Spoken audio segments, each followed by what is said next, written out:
anaho zaca umuhoro uzana amazi uyakuye mu ruzi Ntahangwa ku mugoboka ya kabiri karaciye Mutangasi komine Mukaza wononekaye ukabomagurika cyane bigatuma ishirahamwe Regideso ridasubira kuyakoresha ngo ni kimwe bishobora kuba byaratumye amazi iryo shirahamwe ryatanga mu banyagihugu bo mu gisagara ca Bujumbura gabanuka nkuko bishikirizwa numwe mu basanzwe baba aho kumugoboka. Aya mazi rero rafite akamaro kanini kubera ko Regideso yagera igihe ashitse ari mu mabase makuru ari amazi menshi atakindi kintu bisavye hama bakaca bayahingura baze kuyahingura bakaca bongera kuyatransfera mu bene gihugu kugira ngo abafashe ibikorwa byabo. Aya mazi yagenda ari menshi kandi akasika muri ayo mabase ndiko ndavuga atakindi kintu asabye canke akosomye yagenda ari menshi kandi akacasika agaruka afasa bese ko yarasanzwe ari menshi.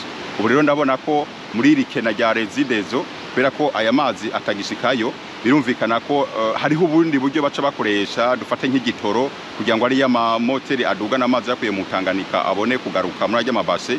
Murumva ko igihe igitoro cabuze canke cakenye bisha bigora ko amazi tuyaronka bitumwe nuko bitakunze ko imashini ziyadugana. Ivyo biruko mu gihe agoma yibonekeza ikibazo c'ikena ry'amazi mu bice bitandukanye aho usanga hari naho bashobora kumara iminsi 2 canke irenga batigeze babona ni marikoroka.